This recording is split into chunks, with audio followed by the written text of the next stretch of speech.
Partido MEP ayer acusó al actual ministro de Turismo y Cultura de lo tem vínculo com o bajo mundo, of de lo hacer um acordo com pessoas envolvidas em um caso grande de atraco de banco e de forma parte de um cartel criminal. O governante, sin embargo, não queda mancruzar e a contestar su opositor, ¿no? Especialmente por sobre por bando de así como si fuera que o ministro não estava sincero com o parlamento.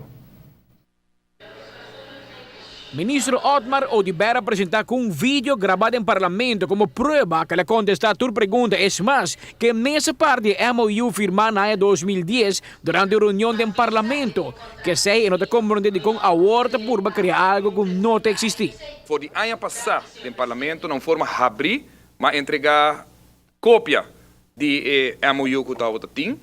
a mostra a ribe hecho e a vos por Mirele também, com nota Santa Rosa, pero mi mes persona, dia 14 de dezembro de ano 2021, a dirigir a carta como a de Santa Rosa de viaja para o departamento jurídico, uma vez que a sa com a pessoa aqui está vinculada com o custo com nota correto. Essa forma que nós trabalhamos, está purba de insinuar custo robês, está purba de insinuar que a purba esconde se pago na um lugar, tinha pago de $10,000 que agora assim e que o departamento jurídico de viaja agora mandar para parar isso aqui e naturalmente para cobrar isso aqui back foi a companhia Dextol que paga a lugar na G e não é grupo ou não é pessoa ospina aqui na Aruba como intermediário e por lo tanto maneira que agora apresentar em parlamento e aí bosta wak e wega na kuting nenhuma pergunta na hora assim tá por de insinuar e a mim não forma abrir a três pontos adiante. O governante assegura que não aguenta nenhuma insinuação por seu opositor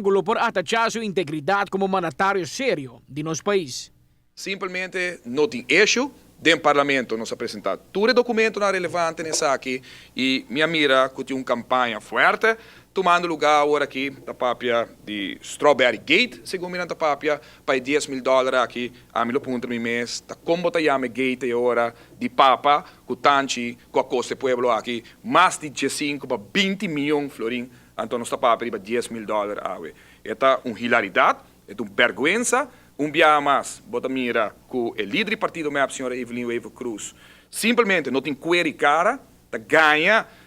assunto não que não está quadra com a verdade, nós, dentro do parlamento, caminho com o político, não está responsabilizar, mas bem que prova para você que também, não somente papel para dizer, nós apresentar o tempo aí, MOU, nós apresentar o tempo aí também, com a fecha, com essa que vai direto o wetgeving para o guarda corrigir. E outro bana nível de líder de MEP também estava motivo de crítica for o bana de ministro, que não pode querer sua orelha, hora que ela escuta o nível e o tono de líder feminino de MEP. Mas escuta a senhora Evelyn Weaver Cruz, papi, ayer noite, e certo momento do nabo vergonha para um gente mulher, como se dá um exemplo da comunidade aqui, da papia de bicicleta, mani hamber, ou para mani hamber em sapato, com linguagem não, em todo caso na micas, me não atende mi maior, mi mama seguro, papia de forma aqui, e mais ainda para defender uma mentira que bota por trás dilante, depois de que uma família herdeira que botar awe de mais de 15, 20 milhões, florim que agora arrancar de pueblo aqui diretamente para a família. Amita Patrick Pascal, para a TV, Canal G5. Ministro Otmar Odibera durante conhecer que obviamente a oposição a subir a bairro Besa aqui para sobre esta prueba que o líder de MEP está por de vir a sua palavra e por lanta algo que não existente riba o governo aqui na mando.